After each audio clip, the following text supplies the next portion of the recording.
جروجاوای کردستان به خالق کینوش برنامه روجباش کردستان عمل پیشبری ونا وکی دسپیکش بو تواهیا بینر خود بیجن روجباش بهویا روجکی خوش دناو ده هرگولی و تفاصیل پر خوش هنجیان بکن هر وها سرکفتنه هر بدست بخینن دخالق خویا ایروج برنامه روجباش کردستان بهتر تایبت ام وکی دسپیک دبیجن دوکی وی روجاهانه ده دایکا ما دایکا گلی کرد به تواهی دایکا ریبرتی کوچ داوی کریا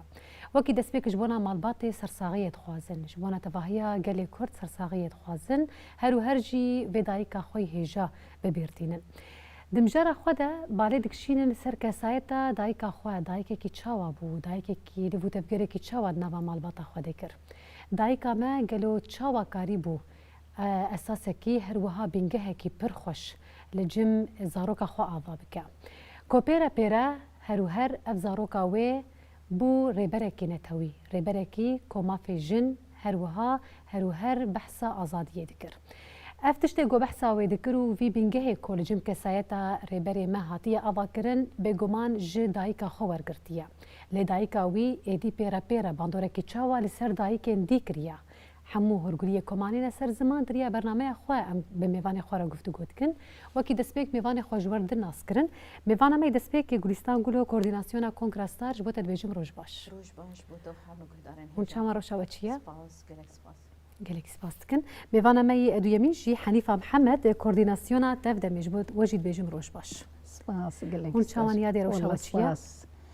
اما سپاس دکن ساوی گلگی سپاس هوار گلستانم دسپیک جمعه دسپی بکن ما دسپیک اندر خواندن خوش یعنی سر زمان ما گوت افروج روجکی تایبتا روجکی بخمگینه روجکی کو هر کس و روجهانه هم ببیرتینه هم جبونا ویجی هرگولین ین ودایکا هانه تینن بالا خو لگوتن ریبرتی ودگرن کو چاو اندر خواندن جبونا دایکا خو دکر وکی دسپیک بخوازم تشتکی بیشن کرم بکن دوباره روش باش بو تاوش بو همه گهدارین تلویزیون ما یعنی روژکی دیروکی روژا ایرو 11 نیسانه د دیروکا گلی کرده د دیروکا جنین کرده گو دایکا عویش دایکاری بر آبو کوچا خوی داوی کر بتمنه کی پر دریج بسدما گو پر نخوشی وی هبون تایبت نخوشی شکر یعنی دایکه کی گوش عرفای هات بو دنیای د سوسیولوژی کی جواکی گو دناو یعنی روجلاتا ناوین د رولا جن دورا جن میسیونا جن چاوا بو دایکه کی گو یعنی د جغرافیه کی گلو هاتی دنیای شخوا یعنی روجبونا بنا د سال 1918 هاتی دنیای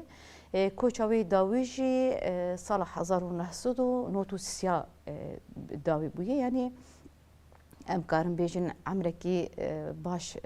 جیان جکری و تمنکی دریجی چبوی گو چوی سردلوانیا خو جبو وینا یعنی ام تواهی دایکین کرد دایکی گوشمر پیشنگتی کرن دایکی گو بس ما خوال دیروکا جنین کرد خستن و تواهی جنا خستن پر دایکین شهیدا جی هبون پر دایکین برومد دایکین گورولا و پر دجواکت هبو اموانا ببیرتینن و بجنا خال برانبری کدا و هیبتا و تکوشینا و برخودانیا و دطاوینن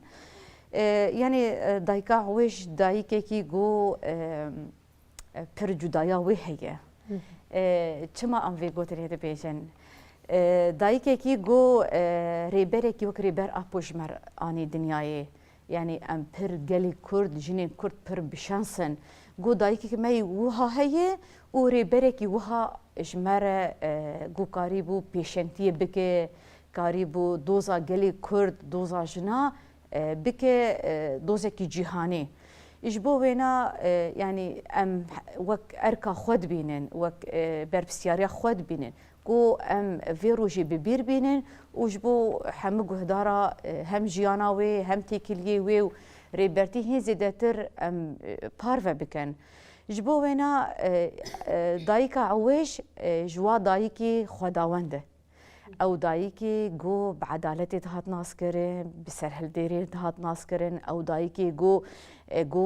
پیشنتیا جواکت کرن او دایکی خداوندی گو جواکا خوزایی گو جواک لدورا وینا زاروک لدورا وینا هر کس لدورا وینا يادي عويشي يك دايك شوا دايكايا يعني ما تشاوى أمكارن بيجن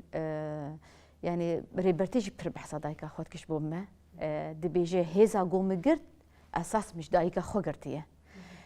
بلكي ريبرتي بر بحثا بافي خوناكي لي هري زيدتر بحثا دايكا خودكي چاوی پرورده کریه چاوا چالاکی وینا دنرخینه چاوا مثلا ام دبیجن تکلیه دیو ولدی چاوا مثلا سروکاتی دبیجه دبی جامه هشت گز فیری رحی انتقامي ببم دبي هر تمج مردگو ني نگري غازنا نك نبي فلان كسل مخسي نبي زاروكي گون چكرنن تجي برسفا خوبت و حقي خوبسي يعني دبيجي اساس مجوي مش دايكا خو او هيزغرت ومش دايكا خو تكوشينا جن داس بيكر يعني قالك تحليل مجبو يعني سر دايكا خو مي تكوشينا جنا داس بيكر يعني جن رولاوي چاوايه د جواکه چرولې دلیزه د مالې د چلو رولې دلیزه ا دې به بو بنګه کی ګو مکاری بو هیز د تر تکوشینا جنې داس بيكر بایا يعني براني يعني ملك فيت نرخينه ملك يجي وقت دايك دنرخينه مثلا دبيجي دايكا مجي هرتم دخواست از بن باسكي ويش دبم يعني انه هرتم تشوا ميناكا مريشكي و تشيچكي ويناتين دبيجي دا هم تخوازه يعني زاروكي وينات بن باسكي دبي دايكا مجي تخواستولو به لي بس تدي يعني دبي هرتم مجي سريه دا مجي چاوا تجربت گرت مجي قوت دگرت مجي هيز دگرت گو اجي هرتم يعني هيزا خودر خينه يجبو هنا يعني يعني ام تشسا دايكا وش بيشن هندكه جو رولك مسونك برمازن ليس غوري بريك يكري براكوش مراني دنياي يعني ام حمجن دين داري في دايكينن ام حم قالي كرجي دين داري في دايكينن جو يعني يا ام جدمين جانا ام دبيشي تشبر وردات دا سروكاتي جو اقاسي يعني كسايدكي بر خرطلو درخص جبو وينا ام دبيجم ريبرتي ودايكاوي بر علاقتك خرط اورتواد هي دما سروك دبيجي ريبرتي دبيجم هيزا خوش دايكا خاصن دي معناتو دايكاي بر بهيزا جبو وينا يعني هنك تايبت مندي دايكاوينا جو هرتم دبيجي يعني جن حقير سرينه دانا يعني هرتم دايكا كي حقانه بو يعني ودكون تدهات ناس كرم بحقيقه وينا دايكا كي بهيزه بدن بلنده هبونا وي هي د گند يعني حتى تبيشت يعني بافين برو لايناتنا ويا هريزتر دايك بو اجبو وينا اجبو ماشي يعني او جزوري خوش دكري جوي دايكا جو راستي دستي واجبك هاتشي كرن هر چقا سيستما رولاجن طمسان دون داكر بيشجوه كر لي يه وقت دايكي عويش هرمان وهر او تشاند او ثقافات او رحله تكوشينا جنا بردوام كر يعني ام كان بيج كساتا دايكا عويش او جنا خداوند و ايروجي يعني او دهرك حياه جواكا ما ايروجي جو قال لك جني سرهل دير هنن جني جو تكوشينه دكن جني جو ج كولتير قبول ناكي وجني جو براسي بس ما خل ديروك يخصنن يعني جبو بينا مثلا قال لك مالبات جي هنن هرتم بناوي دايكي تناس كرن جبو يعني سروكاتي جي يك جوا يعني مالباتي جو دايكا خوت ناس كرن يعني امكارن في بيجن جبو دايكا وش امورن جموجي هذا دهمان في مجرامده ودهمان برساكو مشوار گلستان جيكر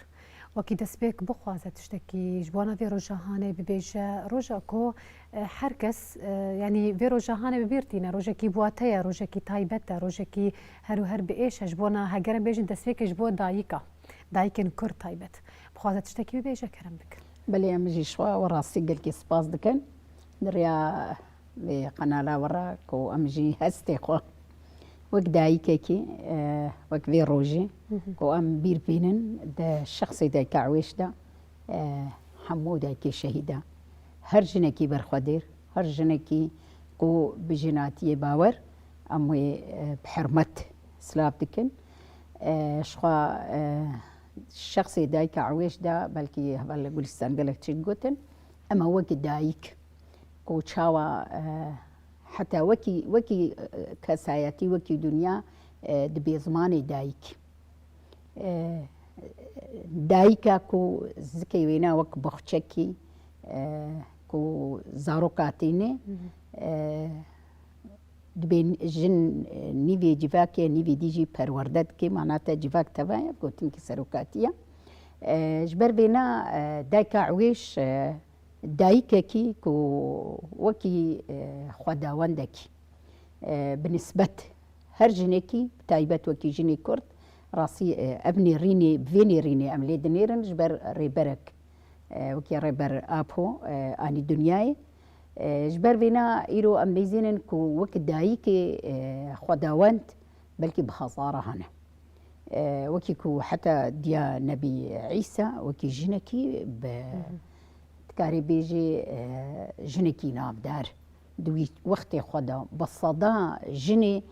كو قهرمانتي كرن و قهنا يعني وكي تبيجي اصطهري بلند حتى شهادتي جي چه نویسکار بین چه ملکه بین چه کو حتى وكي هان هاوي روج آوا قال قنت هنا بنافي جنينة بس أما هو كي ديروكا وسروكاتي بيجي جني ديروكا خنان بيسال هيفيا نفيسان دنيا جن بدست خوي ديروكي بنفيسي أما تشماني أم بهتر وكي دايكا عويش بيجنش بري بركي وك سروكاني دو وقتك مناسب دو وقتك حساس ده كو قلي كرد نيزيكي تنبونا خود بو الشخصي دايكا عويش دا كو شخصي كي وكي سروكاتي بخوجي نكساكي ولو ياكي وكت بيجي نورمالا جبر ديروك دبيجي دبي هر 6 صالة كسكي نافدارتي ده 6 صالة كو سروكاتي هاتي دنياي سروكاتي جوا شخصي كو نافدارة يعني دبيجي نهر جاركي بال داري دي يعني كسكي شخصي كوكي سروكاتي كو دايكا عويش او اني دنياي راسي وتربيه يعني بلكي نوي بزانبون او تربي ليكر شبر شخصيه ويولوبو شخصيه قلق دايكانا قلق شخصياتي دايكي قلق دايكانا شخصياتها وكي دايكا عويشه اما بلكي قهرمانكي وكي سروكاتي جنابانا دركت دنابوا زاروكي ودا اما سروكاتي دو هاتنا سروكاتي كو تأثيرا وينا الشخصي وينا وقت دايكا خوا حمو معنا دايدا كو سروكا دايكاوي وقت تقوتي دا زاروك تدن شنا بيت بقري ورجمن ازور محيفا تهلين تهدا ستهنا تحيفا خواليني سروكاتي هيد بچوكايا خدا شخصي كي فيرنجي بيرا تشيبو جبر بيانا جي يعني هم وكيكو نلمال بوهات خوشكاوي دانا يعني وكيت بيجي تمنكي أرزان وشما جنشو أو هبالاوينا أليفا بيرد ليستكو دا عمري بچوك شو زوجي يعني أفهموا التأثير لسروكاتي بون كو شاوا دايكا كي وكي دايكا وينا بفيهيزي وكاري إدارة مالا خو بكي وكاري شوا وانا يعني وكت بيجي وانا خوي بكي وشما يعني جن في أرزانينا جنو ماجي راسي سروكاتي بهتري خوا تكاري بيجي نيفي كاري خوا بالاوينا لسركو او نيفي جواكيا كو تند بردن لينا نيرن كو بهتري خوا سروكاتي بفي رنجي لينهير جبر فيا كي دايكا عويش يعني وكي بيجي دايكا كي كو بهتري خوا ام وكي جن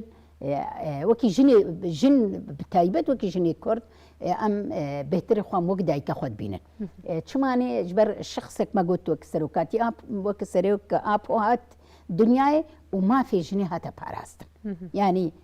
بلكي كون سروكاتي بانا جن وك بري بانا كو تشاوا جنكي كو دمالي دبانا قبا شارتي ورا دبيرو ام دميزينن كو سيستم انوا هاتي السر سوريا يا وينا دبينن جبر فينا تاثير اخوا مباشر وغير مباشر لجفاكي كر بتايبت امنها وكي قالي ما روج ابا كو شارتا 15 صاله دي شورش كده هێزێکی عسکەری ژێپە جیهاتە چێکردن نەتشتکی هندەکە و هێزە داعشێک و دنیای خۆلبەر نەگرت و جێشی و حاضر بوون و خۆی وەکی بێژێ سیستەم و ئەو ناب خۆلبەر نەگرت ئەمە دەشخصی ئارین میرکاندا لە کۆبانێ ئەو هێزا واش کەست دەشخصی وەکی ژنێکی باوەریە وێنا بە هێزا وێ نەهات ئەو باوەریژی کیدایەدا ڕاستیژی ئەو باوەریژی مەجەم سەرۆکاتیانی و باوەریە ژنێ ژنێ وەری حتا سەرۆکاتیت بێژێت بێ دیرۆکە ژنێ نەهاتیە نویساندن ژن دەبێ دیرۆکە خۆ بنویسێ ژنە زانە جڤاکێکی زانەیە ژنە بە هێشمەندیە وێنا بلند بێت تشتێ پوچک خۆ نەگرێ وێ ژنێکی قەهرەمان دەرکەوێ شەڕێکی کو ژن نەدناو دەبێ ئەو شەڕ نەسەرکەفتیە یعنی ئەف هەموو هەر با هەم باوەری ژنێ ژنێتێنێ یعنی فەرەدەنزێ بێژم ئەو ژناک و نەویریە ئێواری دەرکەوێت دەبێ زارۆکەکی هەلۆ وەلو ئەلمەم کوڕەکە دەبێ پێرە دەرکەویش دەرەوە ئەو زارۆکەی وێ چە هەم پاراستناوێکێ ئەو ژنێکی سەر وێ باوەریە ئان بووی بە ڕەنگی مەزن ببێ وێ چاوە ژنێکی چاواژێت وێ زەعیف دەرکەوێ وێ بێهێز دەرکەوێ وێ بێ باوەری دەرکەوێ سەرۆکاتی ئەف هەموو شکاندن سەرۆکاتی ئەف تەڤ شکاندن ji ber vê yekê em bêjin wekî dayika ewêş em minetdarê wê perwerdek û dayî serokatiya bes ema îro em neyzênin bi hezara dayikê ewêş li vê rojavayê yê di zarokê wa şehîd ketine yê sê zarokê wa şehîd ketine yê zarokê wa nefsaziya muessesata dene ev 14-15 salê ku di vê şoreşê de ku yani dayikê va ciwanane ku pêşwaziya şehadetê zarokê xwe dikin bi tilîliya pêşwaziya zarokê xwe dikin ku yani wekî tu bêjê dawetekî ji wara dikin hinê çê dikin ew hêz ji ku dê hatiye ew hêz hem ji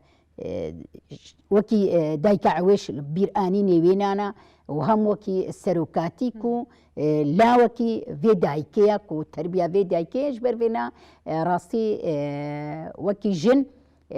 ku çawa şoreşa rojava bi şoreşa jinê hate naskirin ku çawa şoreşa rojava bûye mînak di dinyayê tev de ku çawa slogana jin jiyane îda bûya cîhanî şoreşa rojava yani dikarê bêjê bêhtirê xwe di rêvebirtiya jinê de bû di pêşwaziya jinê ku ji şehadetê zarokê wa bû îda ew dîwarê tirsê hate şikandin îda îro em neyzênin li ber çavaya ku îda hemû bajarê Sûriyayê rojava ji xwe dikine mînak jinê rojava ji xwe re dikine mînak ji ber vêna em dibêjin dayikî weke dayika ewêş em bejna xwe di ber wê de ditewênin ku em minetdarê wênane ku serokekî weke serok ji me re anî. بله شخوان درباره مجرد آمد دوسیا ما آمده یا عملی تماشا بکن باشه دوباره الوبد کرن بینری مشخو حوالی ما اف دوسیا درباره سالوگر وفاتا یا دعویش دا آماده کرنا ام به هفرلی تماشا دکن باشه دوباره الوبد کرن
Navê min Necah Gurû ye.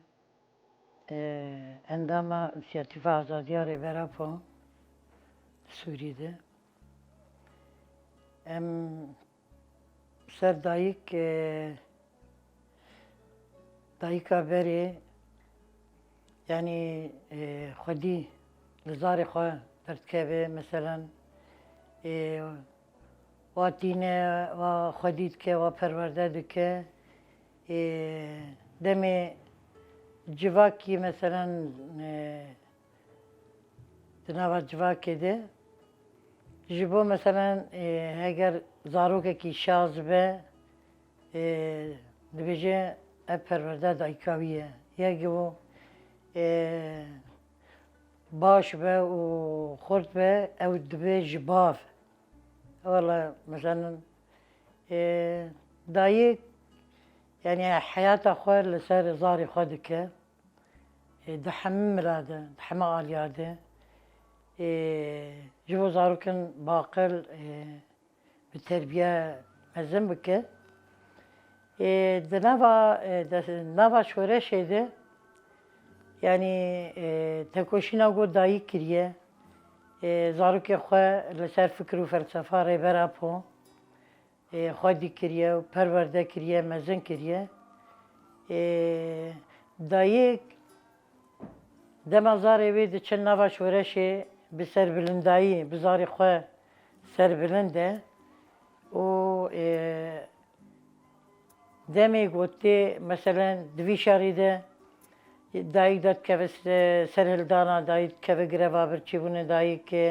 یعنی دایک تکوشینو برخدانی دکه دما زارو که ویجی شهید که به چپ کو شعارات و بلیلاندنی پیشوازی دکه به وی یعنی به برخدانیا دایک تکوشینا دایک او زاروك جيل سر ويرحي سرحي ولد باريزي مزن كير لسر مري فدا كاربن دشورة شيدي جهيكي واهبه طبعا نابي حمي دايك اما دايك يقولوا قحرمان جي هنا دايك يقول ايرو حتى اني بري خدان سدات شريني او سد باراستن او سد نشتنگو دولتا ترك وی سدی خراب که بدل دان بدنی خودم بکرم بون مرتالی زندی ده چالاکی و مشاده ده گروه برچیبونه ده یعنی دایی کرده کشینه که جوی او زارو که خوشل سروی رحی مازند که سروی رحی پرورده ده که تدید بیجه دایکا قهرمان شیرانینه دایکا شیرانینه میناکا دایعویش یعنی یازده مهی سالوگر اویه امسال ساقیه جریبر اپو و حبیم مالبات اویر دخوازن سری واساق به و رحمان خدیلی به دایکا عویش اگر نجیر و نقهرمان با یکی وک عبدالله وجلا نتانی او قاجير او قازانه او يعني ايرو كاربيجي فيلسوفك ريفيبريا جواكي و نتاني كردادك روجلاتا نافين تاويدك جبوي اف دايك تديد بيجن دايكا شير عنينه دايك اف يعني دايك تمد ده مزندك خديدك و د دانا زاروک خوش بو ولاته کی جبو شورشه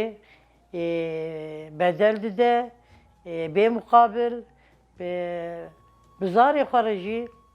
تکوشینه دکه بزاری خو برخدانه دکه بزاری خو یعنی او دایک دمی زاروک برو چپریشر دبن چعبه مرو رانازی خوناکه دلی مره هر شیاره لسر شورشی لسر طیبت زاروکی خواه بوی جویجی ام ایرو بیجن دایکا کرد جنا کرد قهرمانیا کریه ایرو شورشا روجاوا شورشا جنیه شورشا دایکیه اگر پشگرتیا زاری خو نگرتا و بزاری خواره تکوشی نکره ام ندگان وی آسته و ندگان وی مرحله جبر قوه دایکی به فکر و فلسفه ری برا خو پرورده کریه زاری خو پرورده کرنه وبويجي بدلكي فرا بدلكي مزن پیشوازیا حمی هوالی خو حمی زاروک خو و ام جی دویجن پیشازاری خونه ام بزاری خورانه حتی نی اولات رزگار و آزاد نبه امی سرپیابن امی تکوشینا خو بلند بکن بویجی حتی ریبرتی آزاد نبه جنجی آزاد نبه جن آزاد نبه جواک جی آزاد نبه ام سری ده جبو آزادیا ریبرافو فیزیکی ام رزگار و آزاد بکن و دمی جنجی آزاد به جواک جی آزاد به و ولاد آزاد به سپاسیا و دکم ادویجم ساعتا و خوش بیجی ریبرافو جیانامه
بینەری مەش خوا دووبارە ئەملوە گەریان هەمژارە خۆشی بە میێوانی خۆرە بەردەوام دکن هەواڵ گولیستان دووبارە ڤەدگەرنجمووە یعنی وەژی ناوان نرخاندنی خۆ دەگوت و گوت ڕێبەرتی هەری بێتر بەحسە دایکا خۆت کرویا و هەری بێتر دناوا ماڵباتێدا خۆدیرۆل و ئاکتیڤ بوو ئەو دایکاوی بوو. مثلا زاروک خو بريفت بر مالا خو بريفت بر جنين لتاخا خو بريفت بر وان شيرت دك ريا راز دا بروان ام دبرده بحثا جنك دكن ده انجام ده يادي جنكه وجن هري وهر جي وجد نافان الخاندني خو دا قوت نيفي جواكي نيفي ديجي بريفت با دبرده ام جرينجي ورولو مسيونين جنيه تايبت دنافا مالبا دنافا جواك دنافا دولت وجيهاني بقشتي دا ناس بكن يعني دما تبحثا جندك تبحثا جواكي قشيدك يعني راس سروجت بيجي يعني نيفي جواكي جي پروردتك لي اسباور سروجت بيجي جن جواك قشه يعني جبو چه يعني رولكي وي برمزن هي انا جي د شري جهاني سيمي ديك وانا امتد جيان دكنجي يعني هري زيداتر ام دتكوشينا خود جن اساس قرن چما ام جن اساس قرن يعني حمد بسكريكي هي شريقو هي اساس برقو جن نتي دي افدبه اساس قو يعني جن دوري بيخستنن جن بيبارشتنن جن ند اداري دي جن ند ريفي بريه دي جبروينا يعني شري جهاني قشتي ایدی بمجیه زلام تکرن. جبو وینا یعنی نرینی سروکاتی چد بیجه؟ دبیجه اگر جن دیده به و نولو به و ایدی آلوزین جهانی جوی بسکنن، شر و کشتن جوی بسکنه، تندوی جوی بسکنه. جبو وینا یعنی رولک وی پرمزن هی یعنی دایگ ده. یعنی مثلا انا در باسی کی جمال باتی جبه به تي بيجي زاروك بيجي كهداي كامه ام جي مثلا ام عمرك ما زنجي ام هرن جم مال بافي خو ام بيجي كهداي كامه ام يعني ام هرن جم دايكا خو ام يعني مرجعيا ميه جهه ميه قوتني كي مي جواكي هي ام بيجي هيلينا ميه و ايدي يعني دايك يا اساسه جذوره يعني راهي بنجهين يجفاكيه جبرگ سیستم دستلادار يعني ایدی هزار ساله رول نداره ایدی ام دبیجن قریزه جهانی گشت درکتنه شری درکتیه گشتنا درکتی تالانیا درکتی کوچبریا درکتیه آن هم چت خوازن بکن د سیستم نوده يعني بپیشنگیاری بر آپو و وقت مگود يعني همو هزا خوش جوی دایکا خو گردیه همو يعني پرورده خوش دایکا خو گردیه ام تخوازي تشبكي ببيشنتياري برا ابو وام حمد دايك وجن جوان جدناوده ام تشبكي ام وير رولا خوي ديروكي بليزن جارك ده وير رولا خوي ديروكي دي جواكي بليزن بلكي دسلادار پر رينادن ماشي مثلا اول بحثا الشاري الشامي ويروح حكومات الشامية نو تشتكي ريناده لباس ام باصرار في دمي جو ايدي جارك دن ام جواكي بمجيه جن برنجي جن باراده جن شي بكن يعني يا صحوي او به اگر جن بريفت به ام ميناكش بينن مالباتي جو جن بريفت به او مالبات بسكريكي ويكيمن يعني بر بسكريكي ويكيمن زاروكي بر بتربيانن بريكو بيكن يعني هي زيدتر ام تشمات بيشن يعني دوراوي أساسي يعني دوراوي بينجهينة يعني مالباتا جو دايك رولاوي كيمبي أو مالبات بلافة يعني دايكا جو برولا خوناليزة بلافة دايكا جو رولا خباليزة يعني بر سركفتنا شيتك يعني بر يعني آوابوني شيتك خورتبوني شيتك جوهرتني شيتك إجبونا يعني أم بيجن رولا جن دي جواكي دي ودي سيستما دو دولتا دي بر أساسه يعني أنا بر دي سيستما دي جنا رولا لسيه يعني دي سيستما دي جي يعني هرتم بمجين دولتي شو فكرية وبمجي دولتي بمشاندية ليه يعني وقت جن وقت دايك بريفة ببنبرية أم أنا تجربة كينو تشيتكن تجربة ما يا د كردستان د امكارم بيجن يا جو ببيشنتياري بر ابو وهذا هري خرط بريج دايك عوايش ام انا في تجربه دكن جو ام بدايكا بجنا بروجات بكن بمجي جنا بروجات بكن ماكر ما تشورش روجافا جي اف تجربه شكريه ما شورش روجافا تشكر بيشنتي جوي شورش شركر رول هري مزنيا وينايه وحيا روجائي روجي يعني فيتا كوشيني دومينا مثلا دسبيكي دما جن كتهل بجارتنا انت دن كيم اني لي بيشتي دمكي بيشتي جن دناف سازياده دناف جواكي دي مثلا بيش انتيا كونغراسار جن بريخسنكر پروردكر ايدي بيشتي دمك جهل بجارتنا جنا هيزي دتر دنگ اني چما ايدي جواكي باوريا بجني بيتر هات چما يعني بعدالة ويهات بسكنة ويهات يعني دايك بر رولا ويناهي ماشي تاكوشينا خب دايكي دس بيكريه مثلا اما كونغراسار جي ما تاكوشينا خب دايكا دس بيكر دايكا جو مثلا دايكا ولات باريس يعني اگو جبو دوزا خو وجبو دوزا كرداتي جي تاكوشين دامشانه مثلا هري زيدتر ام بيجن انا کارکرین یگو دستپیکی رخصنا جنا چکر کی بون دایک بون نه جنی جوان بون ولی دایکا دستپیکر او دایکی ولات پاریز یگو مالگریا وش بگو رخصنا خود چه بکه و یگو پر تکوشین کر و یگو پر زحمتی کشاند و یگو پر ایش کشاند نه دستی جواکیجی و دستی سیستمیجی نه ليه باصرار بو جو رخصنا خوشي تشيب كوش بو دوزا خوشي تكوشيني بك كيكر دايكا كر دايكي بعمر بون يجو يعني مثلا ودا من زغطا دولتي يجي برهبو إليشين دولتي يجي ترسر رخصنا ما جيهبو وسر دايكا جيهبو ليه دايكا برخودا يعني مثلا ازقلك ميناكا بيجم بلكي هفالي ما يمير نكار وبركارا بك بس دايكا قالك كاركر يعني دايكا يعني مفتاولة باريزية مكارم بيجن دايكا تشيكر تايبت مثلا مش بروج افا بيجن يعني دايكا ايدي مال جريان دوزا خدا ناس کرن جبو مافی خدا کوشین کرن نه مثلا گلک دایک مینا که خجارت بیشه دولت اتحاد ایریشی مد کر مدگو مکینا ما هیم دروتین اتکنج بو و جن تین جمع و درونتین نه مثلا گو دولتی ایریش بکرایا سر جوینی وایان سر خباتی گوت کن راسن دایکی که خانه خوش خود دگو ایدی از نخوش اف جن هاتن سردان آمه مثلا گلک مثلا کمبونا گوچید بود گو ولا ما خواستنا کچکا خو چیکریش بولو جن هاتن يعني خوازگینی اوانا يعني جناب ویرحی ولات پاریزی دوزا خو خورد کر و تکوشینا خو خورد کر يعني جبو چه يعني از چما في وامینه کات بیشم بکی هات کرن بدایک هات کرن به وادایکی می ولات پاریزی گو چافقانی واش وادایکین و بنا یادی عویش و بدها وک دایکی وکوینا جبو بينا يعني انا ايرو مثلا جبو سيستمي جي امتك برتكوشينيت كان تايبد بشي شورش روج افا جو ما اوقاس دسكفتي تشيكرن ما كاري بود حمقادين جياني د مفاصلين حساس جي خو بگرن سيستما هف سروكاتي ما كاري بو تشي بكرايا افايا گش جي سيستمي كي جن هبو جي خسريه كي جن هبو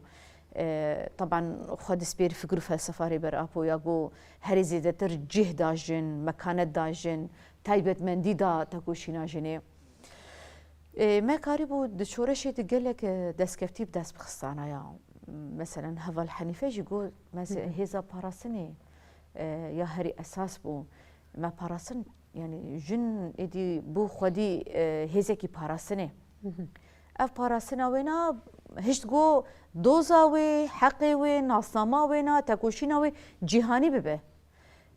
اميناك بيشن هري زيدتر دما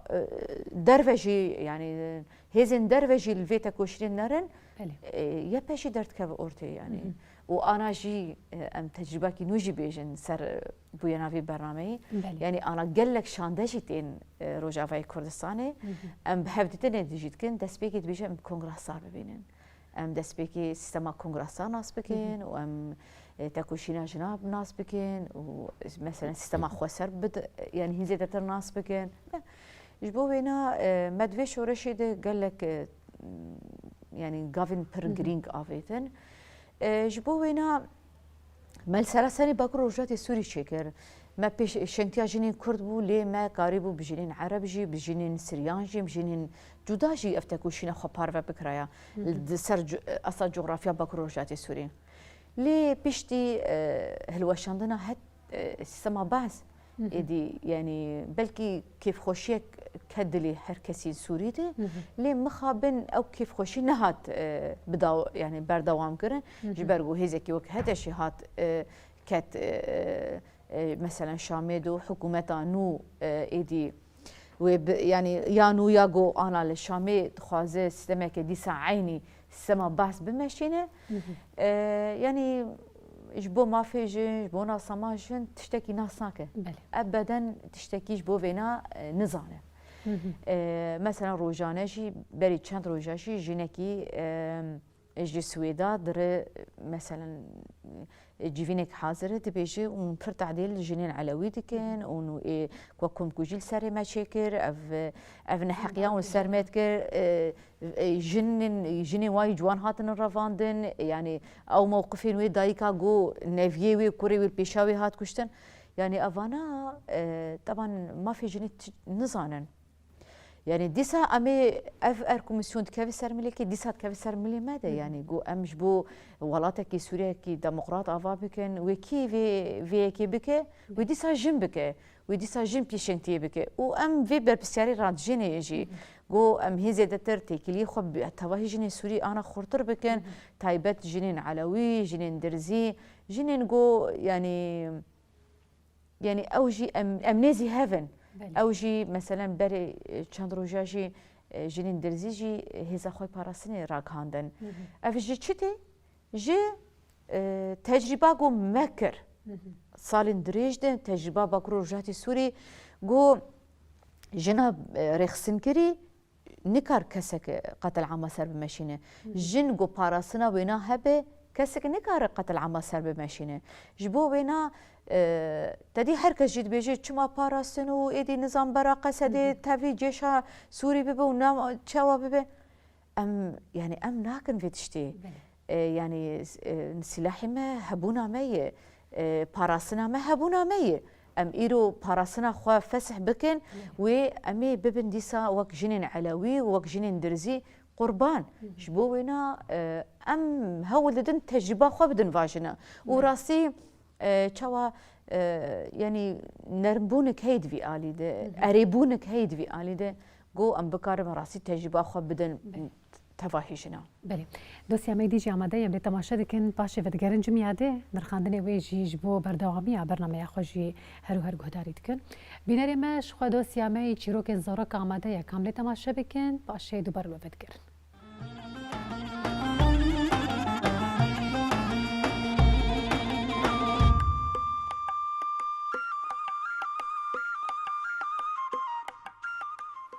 Silavên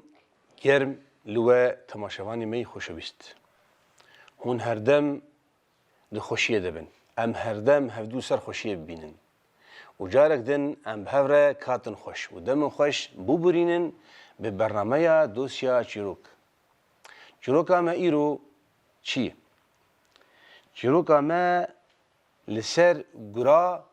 û cewrikê wan. Dibêjin carekê li biniya newalekê kerîk pezî mezin tevşivanê xwe li bilûrê dixîne û li dora wî jî heşê vê hezûrê ewta kûçikê wî ye li dora pezî dirûn tên û pezî jê bi ser hev tînin gur jî wilo li jora çiya hewlo dinere û ban cewrikê xwe dike dibê werin li wir meyzekin. Ca xwe dibê ma em çima meyzekin? Dibê hûn dibînin ew keriye pez? Dibê belê. Dibê ew keriye pez her dem em ji xwe dikin nîşan û em keysê lê tînin em dikevin nav berxûmiya de em têr dixwin û em haceta xwe pê diqedînin lê belê hayê we ji şivan hebe û hayê we gelekî şivan hebe wexta hûn herin pez got şivan bi we nehise. Dibê ca cewrik ji ca xwe dibêjin. Dibê dayê ew tiştin wilo hene ew wilo ajalin caniwerin hene di nav pez de di nav wan sewala de wek me bes ne emin ew çi ne?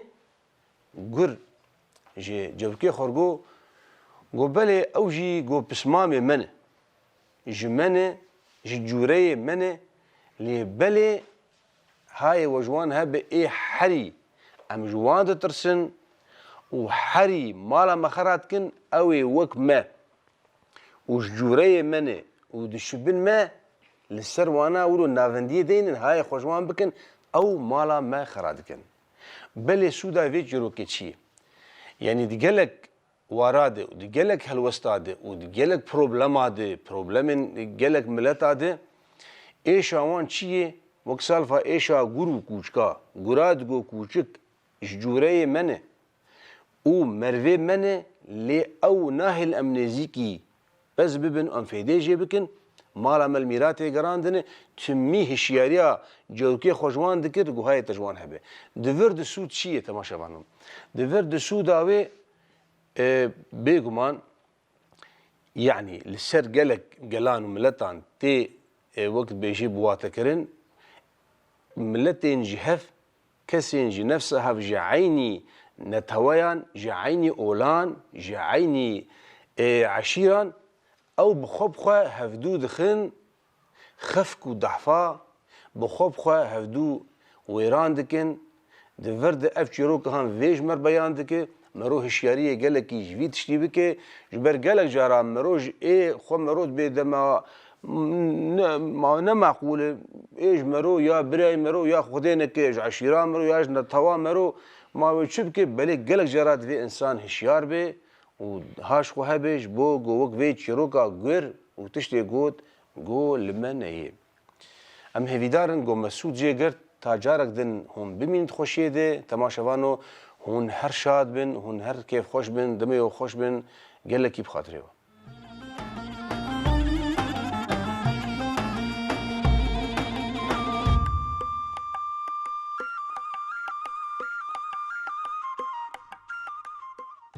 بینەری مەشخوا ئەم ji دۆسیا خۆشی vegeriyan ئەم جارە خۆ هەورە بەردەوام dikin یادێ دووبارە وەرن جمووە ئەزیۆ بپرسم یادێوێش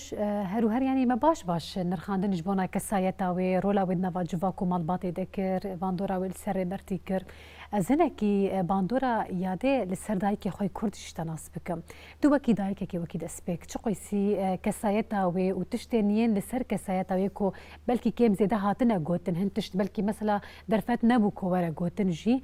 چ قۆیسی باندۆرا وێ لەسەر کەسایەتاتە لەسەر دایکێن کورد دایکێن شەهیدا تایبەت مینا کەس بێژم مۆژی ناوا نرخاندنێ خۆ دەگوت هەر دایکێکی کورد نەها کۆ لەسەر خاکا ڕۆژئاوا و کوردستانی تایبەت هەگەر ژیان دکە باندۆرا وێ وەکی یادێعوێش لەسەر زارۆکێ وێ هەیە هەگەر زارۆکێ وێ کار و خەباتن یەن سازیەن سیڤیل دکە سازیەن سیاسی بەشێیە لەشکەری لەسەرێ چێتێ کۆشین و بەرخوادانێ دکە هەرو هەر باندۆرا وێ سەر زارۆکێ وێژی هەبوو لێ دەستپێک باندۆرا کەسایەتا وێ لەسەرتە لەسەر دایکێن لە دەردۆراتە و سەر دایکێن کوردستانیە کورد و ژنەتە وێن دنجی هەکەرکوان ببێژن بەڵێ شخوا دایکاوێش وەک میناکی ئەم شۆڕە دەست دەگرن و تایبەتیش وەکی سەرۆک ئاپۆئانیە دنیێ ئەم وەک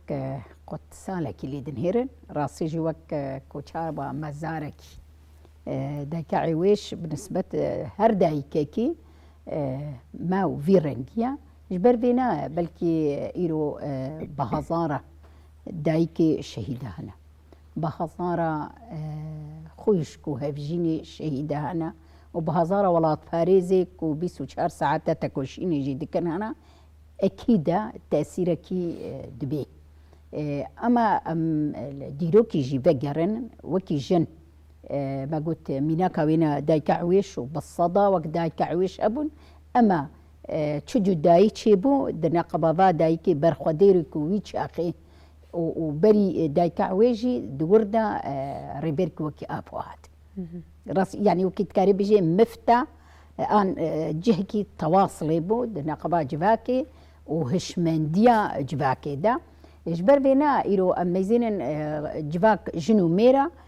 ama mêr bi çi fikirê bêhtirê xwe ew zeka xwe ya تحلیلی بهتر دەدێ پێش بەر ئالیە ڕبحێدا di aliyê xurtbûna xwe de di aliyê wê çawakar bê yê muqabilê xwe bişkênê wê çawakar bê hîlalê bike yanî daimen fen û hîla dike ema jin ew tehlîla xwe ya atifî bêhtirê xwe didê pêş ema bi rastî bi piştî dayika ewêş û piştî hatina rêbertî ku rêbertî kir ji vê gelî re îde jin dikarî bêjî her du kat meşînî yani zeka xwe ya tehlîlî jî zeka xwe ya atifî jî em mêr maye di wê zeka xwe ya tehlîlî tenê de zeka xwe ya atifî naşewlênî ji law ma jî serî insana jî dike ji law ma jî tiştê yani nedrê de dike ema mêzînin heta wekî mînakê jî bêjim bi rengekî xwezayî wextî yek diçe malekê dibe malê yani weket bêjî muennese ne muzekkere malê nabakê malo tibê dayik zimanê dayikê gelek tişt hene di xwezayî de ku tesîra jinê li ser civakê ya û li ser jiyana rojaneya ji ber vê ne ema çawa wilo mabû cemidî ew jin nebihêze xwe dihisa hem jî sîstemê desthilatdar ew hişmendiya mêrê desthilatdar hem wilo hişt yani wekî dibêjî jin serê xwe nehildê ji law ma jî em mêzînin di şera de di bakur û rojhilatê Sûrî de em yani belkî berê teherba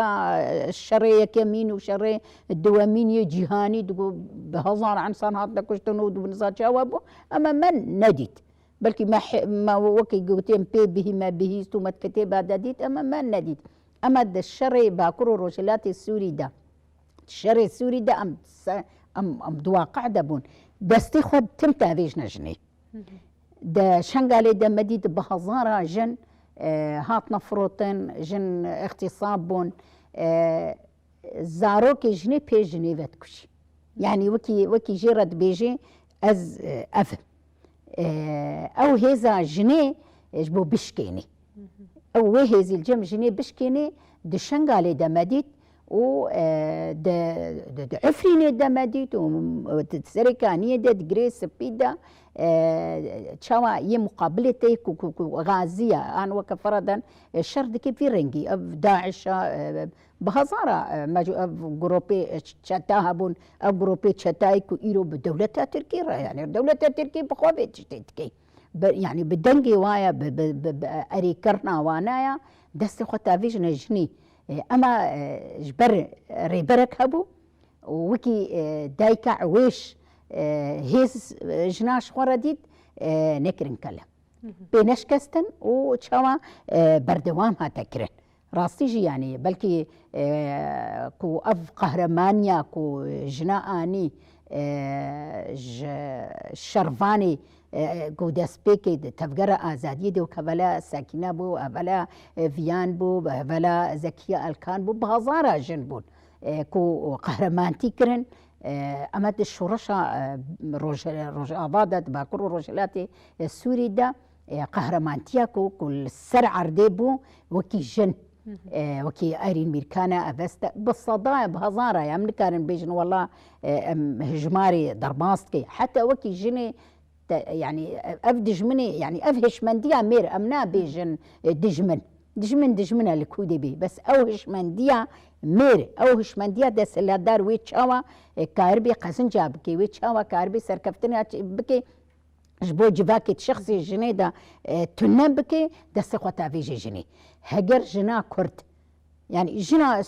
ربا كرو روشلاتي تباي بس أما در بريتيا جنا كردا خبر خستنا كربا خب سيستمنا كربانا دهم دا أليهش من ديا جباكي دا وكي سازي مؤسسات جباكا سيفيل دا وكي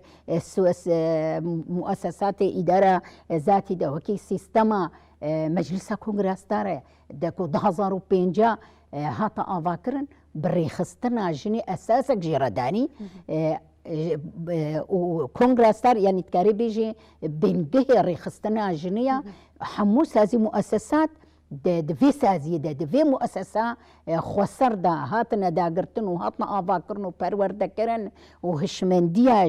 جني وريناس كرن جبر قلق جارا بتعدا كل جني دبو جسمي جني ركربون عيب جن بهيز ديتن جن نزان ديتن جن نقبات شار ديوارا دا بيد مطبخ دا بزلامة كاري شارجنا بينت بالنافي الشريعة داد بالنافي دين دا توساندنا شخصي جني بباوري بياني اما حقيقة جبر از وك شخص كيجي مؤسسين يكيتيا استعرف وبيرش وكي كونغرس 2016 جن بريخستن كربلكي هبلا غولستان جيغوت او دايكي كود هندرو ماليدا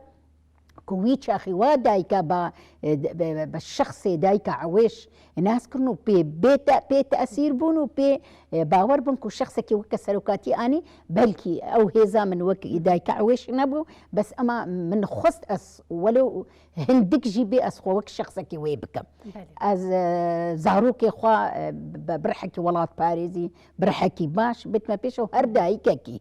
كود روج افادا جبر فينا ايرو ميزين جن نتشتكي هندك ده شخصي جني روج افاي ده شخصي مجلسا كونغرس دا ايرو جن هاتنا پرورده کرنو هابونا ميناك دي جيهان دا جبر فينا ايرو ام دبيجن كو تشاوا كو جفا اوهش منديا مير حقيقة انها ايرو هفسروكاتي الجماعة هيا دسازي مؤسساتي ايرو دا كوتجناش ناف درخي هشمندية مير بلكي بتشكات بيجو هرتن بس امان نهات ياكو هرتن هجر ميرك تشاوا خوشكا خون هيرت لدايكا خون هيرت ولو ليا جيرانا خو يا جنديا خو يا جنكي دين هيرت معناتها الفيدري ما سركفتن شيكرنا اما او هشمندية داعش قاشود بنا في دين داود بن قلق نافادا كو هي جنا قتل دكي جنا او دايكا ساحليه كو هردو كوريوي نبيوي بيش ويفا دكو جي ام تشمعني بدنا فينا تشمعني دي فينا دايكا كي دفي عمريدا وتب سلاحي او دستي ويفالا كو تي اريشي تزاروكي وي بيش ويفا تقريني وجني كو الشنقالي تانينا سوكي بازارا طافروتن باوري من تجارجي ويبتنون كوتي من ايد تي من ريفا بربي بله يعني امبالا خديني حرتم وتم دحر مجارك وهجرمجي نرخان دبا لروجاواي كردستان النافا شورشاكو هاتا قوماندن دايريشكم كوجيه كوبيك دهاتن حرتم جنوكي وكرم كير دهاتن هدف قرتن نهاجي جو امبالا خبديني هفال جولستان مثلا رجياكو جن رولا خوا دنابا سازين هجر سياسي برلمان سازين لشكري لسر آستا جهاني وهرمي جكيفن تشيتر بويا مثلا بري رجيا وي بركين بو نهار رجيا كو جن هجر تايبت اميجن لتركيا الباكوري كردستاني رجيا جنا باش بويا لروج آفا بيجن جسري سدي دبيجن بينجي لجي بينجي زيادة ترى جن رولا خودنا با سازیه ده دگره هر و هر جی مبالا خدای کو دما جن رولا خودنا وان سازیه هانه دگرت هنه کی سیاست هاتا گوهرتن ما في جن برنگ کی باشتر لسر آستا جهانی هاتا بدس خستن رغمی کو سازی و رخستن فيمينيست و هر وکی دنیا جنا هاتا بون آوا کرن لینا وکی رولا کو ایرو رو کنگراستار لسر روی عرده روجاوای کردستان دلیزن نوکی وی رولا هانه بو دهن جیاده پر کردو که ماسیها بون لینا هم بالا خودنه وکی رخصنه کی جن لروج آوا وکی کنگراس تارمیناکا هری مزنه پیرا سازی و رولا خود بشندی جی دگرا رولا کی خوی پر سرکفتی و پر اکتیو دنا واجبا کی دلیست افهش من دیا هانه چاوا گلو هاتا گوهرتن جن خودی فکر و فلسفه کی چاوا بو نها بلکی ام بحثا ریبرتی دکن لزارو کی وی فکر هانه جی پرن یکو هگر جدایک بونه ب 15 سال جه عمری خو لری خستنش 15 سالی دما کو ناس کرن وک جنوبه جیان ناس بکن جنوبه ماف ناس بکن جنوبه فلکلور و چاندا خو زمان خو ناس بکن زاروک ری خستنی زاروک وی فکره هانه جی هيا اوی که هانه باندوره کی چاوا کر بریوری بازه کی چاوا هر کی نا وقاده جن ایدی مافی خو و حمو هرگلی کومانی سر زمان چاوا بدس خستن يعني أنا بحث رولا جن د ناف سيستمات كر يعني أم إنكار نكن تكوشينا جناش ديرو كيد هيا بحث تفجرين فامينيجي كير مثلا كلارا زيتكين روزا لسامبور يعني أفجينين جو بر جبو ما في جنات تكوشين كر مثلا حيشتي عضاري روجا كيش بو جو تكوشينا جني روجا كي جهاني جبو جناينه افچبو چبو یعنی جنا برخدا جنا دعوا ما في خو کرن جنا دوزی خوشو پاندن به پیشنگتی جنا هات کرن لی نکاری بون تام جبو ببن بر سویجوی دوزا جنره یعنی حرکتی گودرکتن نیوجوهشتن یعنی افتا کوشی نیوجوهشتن جبو اینا یعنی تجربه ما ام دبیجن تجربه کی گو ام هرتم گرک د وکویا جنو میر به یعنی اساس پرادیگما ما ایدئولوژیا ما السر بینگی وکویا جواکی هر دو جنس پکتی یعنی جنو میره جبو وینا یعنی اساس سیستم ما اساس تفکر ما پروژه ما فکر ما یعنی سر نتوا دموکراتیک گو وکویا جنو میر وكافيا جنومير دما تدبيجي وكافيا جنومير جمال باتي بقر جمال باتي كي ديمقراط بقر جهفجانك آزاد بقر يعني جنومير بهفر تشوا تكليا نابرا جنومير ده مافيوا رزداريا واش هفر جانك تشوا بي أفاكرن وهر وها إيدي ناف سازيا ده ناف دزكين رفبريا خواسر ده ناف همه مفاصلين جياني ده ما تقو ما بلكي ما رجا درباس جي كريه رجايا قومج الصدي بينجيجي ما درباس كريه افتشوا كما يعني نهما شخوهات بتكوشينك هذه ما بتكوشينك برمازن كريه يعني ازميناكي كي بيش مشتري ما بري دمكي ما پروردهكي ميرا فكر پروردهكي ميرا جيش حوالي ميرن بس ما كونغرسار فكريه همه کمیسیون درزا بدن حوالی جنن یعنی بخو اجیک جو حوالی جنن و کمیسیون درزا کی بوم یعنی سما کنگره سال بو پیشی مخ درزا خو خلاص کر یعنی گلک حوالا رخنه داینده يعني جو امجي تشوا اون قرباني في سيستمي بون امجي قرباني في سيستمي بون جبو بينا يعني ايدي سيستمي كي جو هات شكرن ام قشكر قربان جبو يعني كولتيا جواكي ده يعني هرتم سيستما خول سر كدا جواكي كل سر كدا جني مزنكر يعني هري زيادتر كي دستك دا في سيستما جو مزن ميرادا يجبو بينا انا ميرجي بر تاثيري كي مزن لي هاتي كرن يعني هذا الحليفه جو يعني جوهرتنا كي اما كريه لي هنتريناكي راسته ما جوهرتنا كريه لي ام هيجي جارك بكن هيجي جارك ام ناف جوهرتنا دبن ما تشوى تاثير كر ما بقافن عملي قافن نقول سروي عردي ماكر يعني ايدي بعدالتا جن باوري بحقيا جن باوري بنرينا جن باوري جن دكي يعني هروج كولانايه هروج نافچالاكيا دايه هروج حملادكي نا جبو بينا ايدي تاخو اثبات كر يعني تاخو اثبات كر انه تاخذ يا بروجيكي صحي خود يا بروجيكي راس جبو جواكي وجنايه تاخذ يا بروجيكي جبو جوانايه ايدي جبو بينا تاثيركي مازن بيتشي كرن يعني قال لك جي دما دنارند بيجي سانكي ام تشيروكات بيجن مثلا مجي بال قال لك شاندي دهاتن دما تبحث شورش خود كم طبيعي بحث شورش خود كن كليه ما جيان كري دسكفتي ما بدس خسنن زحمتي ما قشاندن يعني شهادتي جوهاتن تشيكرين كون كوجي يقول سجناتن كرين برخدانيا جوا يرو بندافيتي كرين مثلا في سيمه هنا يعني امر حد شروش خود اندن خينن ليه تاثيري كي برمازل واشيد به يعني بيشتي نرني خود بيجن دبي يعني دبيجي يعني ما قوتي قي ازادي الجمعيه ليه يعني اون ازادن بفيتا كوشينا خوا اون ازادن ما بر يعني امل باشمانن سانكي ما جواكا اوروبا وجواكا نافنتوي ما بر دسكفتي جبو جنا دس خصني موافي جنا هيودر ليه دما ام تين دبينن اون هري جنين تكوشرن وجني جبو ازادي تكوشينيتك ما تشي ما براتيكا خوا يعني بكدا خوا بالتعبه خوا ما هشكو ايدي تاثيرك مازن بيكرن يعني بلش خدوسيا ميدي جامدية كاملة تماشا بكن باشي مجرى خوب هفر بردمام دكن بيناري ماش خوا دوسيا ما يا گوتنين بيشيا جامدية كاملرن چه دوسيا ما دا تي گوتن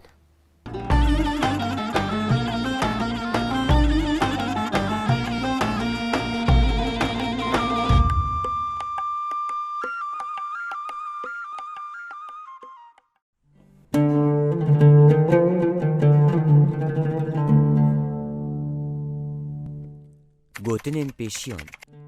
مد دوسیا خدا دو گوتنین پیشیان یه باو کالان جورا آماده کریه قنجیا هری مزن زانینه مبستا پیشی مجوی پنده اوه قنجیا هری قنج اوب اوله توب مروفان بکی اوه بزانین و زانبونه یه تو بزانین خود دکاری ریل بر هر مروفکی بکه داکو بهیسانی بگهیجن انجام و خوستکن خواه. بوریس نزانان خبر ندم بنی بیران. برواجی پند و گوتنا میا پیشی. بابو کالمه دوی گوتنی داد بیجن. جبر کو کسی نزان بیزانه بون و زانین تفدگرن. دوی مروف ریا نزانیا وان ده نمشه. آنکو بزانه بونا نزانیا وان نی خاپاندن.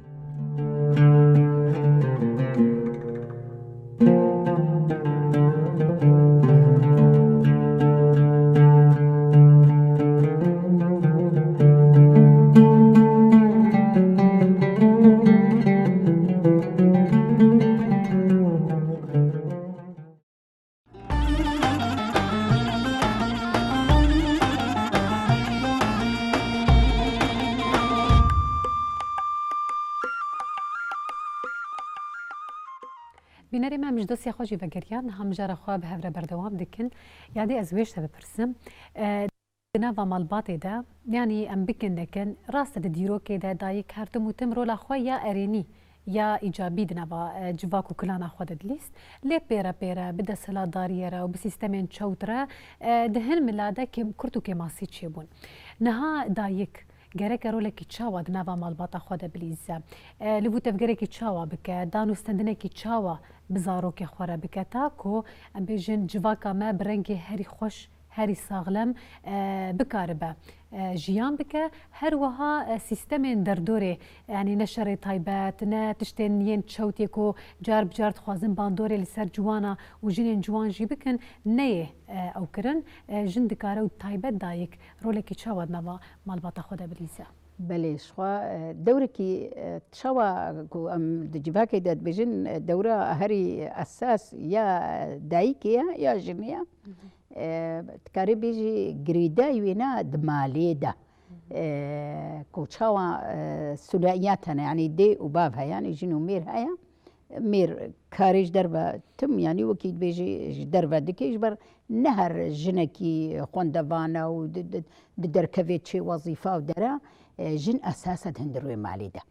یعنی جن بنگها جن اساسا هندروی مالی ده ما قلت بزماني دايكي نما زماني دايكي تربيه دايكي دايك شي تربيه بدي زاروكي خو زاروكي في رنجي دي دركبن حقيقه دوره جني دوركي تكاري بيجي بنجهينه هندروي ماليدا قركا جن سر خو بسكني جني كيزانا جواكي كيزانا جني كيزانا مالباتا كيزانا جبر فينا يعني ام يرو دو وقتك ام نهاتي دا نبري صد صالية تجهبونك هيا هجر جن نخون دبان جيبي إذا تجهبونك هيا جن نأو جنا قريداي نقبات أرضي واردايا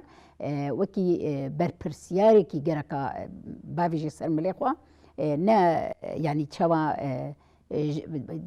بيش يعني روناي بيشا زاروكي خواهم قيسم لاو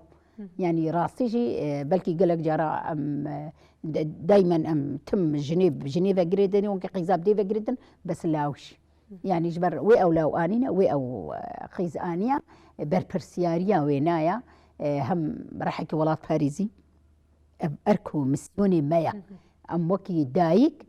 تزاروكي خوا باخاوي فجريدي تزاروكي خوا ولاتي ويبا حجي كرنا ولات بتاخي دليوينا تزاروكي خوا تشتي باش ونباش تبيش وينا بكيش بر تدايككي هم عمر تجوازاروكا مصري هم بيتري خواتا يعني وقت بيجي بيري كوتشيبون تجربه تي هاي هبون تشيبون تزاروكي خو بنوريني يعني ترونايه بيش وانا بكي راست ونراست باش ونباش تي بهتري خو ناشي زاروكي خو بكي تي بربرسياري كي هري مزنا جبر منها قلت يك تيل دريت ديت بيجي معالي بيجن زماني دايكي دبي مالكي كو يعني وقت بيجي زاروكي وانا دريش شاشه دركبن بتربيه دي اما ابن فكرك قالوا بتشكي شاش بنا دما مثلا هجر زاروك كي طيبت منتي كي حرم الباطي جرجرنا هي زاروك نزي دباش يانجي لفو تفكرك نباش بك يكسر جواك يانجي زلامي لوي مالا هاند بيجي تربياتي اما باش دكاد بيا منه ابشي نفكرك كي تشوت قالوا نبي رنجي باش ونباش يجنيه جمن كوك نيريني من هاوك نيريني من وقت دايكك وكي دايكك خوي تجربه دمالي ده وكي دايكك خوي تجربه دكار وخباتي ده يعني بلكي عمري خو من دكار ده طرباس كلها وكي دايكك مشي بين زاروكي مجي هنا ولا وجي هنا وقيس جي هنا از دايكك كوش حق هاتي در بس انا يعني نكن بيجي والله دايك جي حموش بر يعني ما رولا باب جي هي نوسا رولا باب هيا هجر جنك زانه وبابش پروردك حقيقة يعني جنكي زانه بابجي پروردك جنكي زانه جباكي زانه دكي جنكي خراب دورة خوش خرابك جبر فينا ام بيجن دا آستك وامنهاتي دا وقت زمانك وامنهاتي دا تجربة البيشيما تشيبونا قهرمانك البيشيما مديتنا بيستنا دايكا كيوكي دايكا عويش بلكي كاستنا يا بينا بيستيا سروك كي وكا سروك ابو ادبي بلكي يد بني عرضي ديجي بيحصانا هم قهرمانياوي هم فدكارياوي هم صبرا ويا أيوب كو أف 26 صالة هندر وين داني نقبات شهر ديوارا دا هي جهيز دقرن كو بلكي بري كردا باوري هن كردا نحن واجي بس إيرو دروجا إيرو دا أدبيجن بلكي تبكس تنيا كو وي قد صالنا بينن إجبر وك إلهامكي إجبر بيناجي دورة جني وكي دايك مهمة جنك دكاري خب تشتي فالا فانا مشتغليني جنك دكاري وقتي خو بريخستن بكي وقتي خو بالنظميني بتشتي شاش با خو انا مشتغليني اجبر روجي وينا جران بهانا بر برسياري كسر مليويا راسي جي ام وكي جن بتايبت ام جنك ودناف ريخستني دا جنك وفكر وفلسفه سلوكاتي باورانينا باري ما دوباره هم ولد باريزياما اخاما وهم عاي يعني وكد بيجي زاروكي ما ومال باطي ما ام دكارن تاثير اخو بكن جبر تخواستن هم ام وكي كرد جهانا مستواكي كو اذا ما في قازنج بكن وباوريه جفاكا ديجي اذا بمتين كو اذا ام ببن ميناقد الدنيا التفايده ام وكي جن او هيزا بشارتي او هيزا كو تنادي ديتن او هيز تكاري بيجي ما دروج اعضاء درخستيا بس ام دكارن كسن هنا هي دورن كسن هنا هي خونه باورن خونه زيكي سازي مؤسساتي خبكن ام خونه زيكي ريخستنا خويا جن بكن باوري ما بيورن كو الزهر دبستانكي كو او جناكو بريج خواندني دور دبنابي عادات وتقاليد دا نكاريا واتشتك ويد خوازي بيك بيني اما ايرو دكاري بدري خستنا خويا كونغراس تار دري خستني سازي مؤسساتي ما برن كو او حسرتا ويا وندابوي دور دبيني ايرو زماني مي كردي هيا از امي مدالي زماني كو از دولتا استيدا استكارم هرم زماني خوي دايكي بخون من زماني مي دايكي يا جبر اذا راسي ريفه كريا كو ام جفاكا مايا كرد وبتابيتي اموكي جن امنا بجن الا كرجي اموكي جن ها بل قولستان بحثا جني در ذكر جني دجابلي جني علوي جني ترك يعني ايرو مخابن هي او هشمنديه جني ترك وزاروكي حدودك ضرباس كنت شري دولتك جديدك شري جفاك جديدك يعني ام دكارن وكيجن ايش اب ايشكا اب ايش ما هي وباوري دك وام بهيلن بكتري خوا ام ريج دنياي رجي بكن ام ريج وكي قال كرد ام ما في يعني دس خبيخن جبر بينا وكي بربرسيار تياما يعني هر مال باطا كي جمال باطا خوا بيبكبي جفاك ام مال باطن جفاك جمال باطا بيكتي اكيد امي وجفاكي نكفي شاشي تيادا تشتي الشاش ويتيرا درباس نبن جبر مقوت دسبيك يجي من قوت ناخذ قوت مقوجن هنك عاطفيه دائما حجي كرند اللي بيديا دائما كوم كرند اللي بيديا دائما كوم كرنيتش كي بلا كرنيتش انك الدنيا يعني ادبجن بلكي هرجنكي تشجوانكي بيني وقز زاروكا خالد ميزيني او حجي كرن او هفقرتنا جفاكي جني دسبيك يعني حتى هن هات از مثال كي بيجم دتاخاده وقتي مال باط جنك بدردوري خود تبارا كيف خوش بي زلامجي كيف خوش بجيراني خورا وقت جينا كيقولوا اسلوبي وينا او انا خوش بي زلامجي انا يعني جن جفاكي ديكيني هبدو وجفاكي يجي راسي جي دور تيخيش بربيكي او هيز الجنب جني هيا جن ايدبوي او هيزاكو ونضابوي بو راسي جي ربركي مهبو جمره هرجاركي بلكي بري يعني هر فتركي وكي بإشارة كي جمرة دريكي تاخد يفي هيزي تاخد يفي إمكانياي تدكاري باوري تبتورن راسيجي هشتي أو باوري تشبي هشتيا بلكي يعني مقولت درن هنا كيمن اجبر ما حتى ما وكي سيستما كونغراسان مؤتمري خويا بين جاده ما وكي بريارها تستاندن كو ام تجنا جدر في رخصتني نهيلن مخابن بلكي هي هنا اما هولدان هنا او جني هنا جي درباسينا هولدان هنا ودنج بلندا بس اما غركا دمانه هذا نبس وكي سيستما وكي مجلس كونغراسان ان وكي كسي كوبيرا مجلس دنا ام حمو كونغراسان بس اما هنا خبات كارن او بقرن اذا اجي حسكم اسكارم قصدكم هر جنكي بلا ورثازي خو مؤسساتي خو بلا فهم بكي اب كونغرس تارتشيا تشت خوازي كاري ويناتشيا فردا اميد كاربن جواكي ساغلام جواكي وكهاب هم جن هم مير جبر جواك بيجن وبيمير رابي هفدو تمام دكن هفدو تمام دكن او قرجي زاروكي ويدايكينا او قيجي زاروكي ويدايكينا ام هفدورا جواكي كي ساغلام وجنكي ساكفتي بله هفال گلستان دماما کرتا کن بچن لدوسیا تماشا بکنم از خوازم به کرتاسی نرینه تجبانا به مجرا ها ناس بکه مجرا کو دایک چاوا دکاره لبو تفگرید نوا مالباته و جواکه و مالباته بگشتی جیبره و به لب کرتاسی جن اساسه دکار آواجی بکه دکار خراجی بکه جن آواکر جواکه کی مالباته کی آواکر آواد که مالباته کی دموکرات آواد که جواكي كي ديمقراط آفاد كي ولاتا كي ديمقراطي آفاد كي إجبو بينا يعني بلكي سيستمين داس لادار بر داس آفاد جن بر سرجن ليستن بر سياسة سرجن كرن لي ود انجامي بيدي جي قريزي جو هن من داس بيكا برنامج يقول مقول قريزي جي هن جي في سببين أنا هولداني محمي وي دايكا دایک درخینن دایک بجوهری وی درخینن دایکا گو راستی آج خودیا جواکیه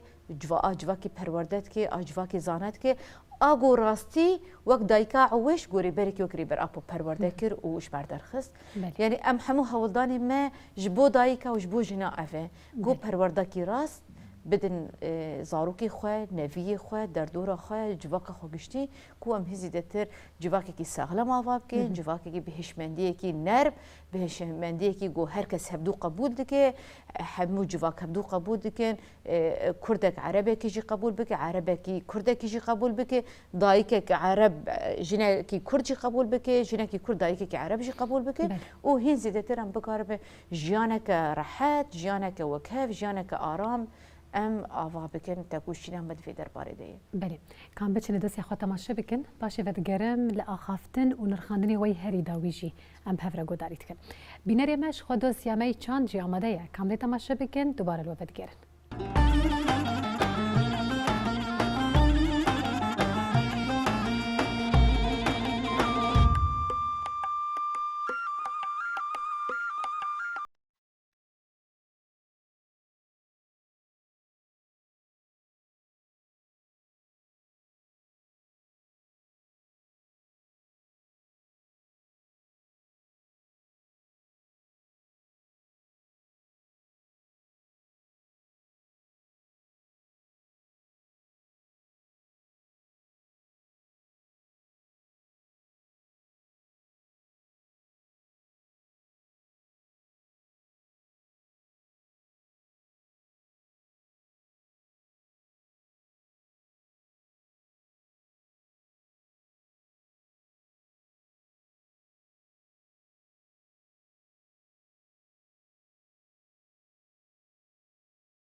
بینەری مەشخوایم ji dosya xwe jî vegeriyan axaftina dawiya mêbanê xwe em bi hev re gudarî dikin ya dê bixwazin herî dawî bangewaziyekî we axaftinekî wê dawî hebe kerem bikin.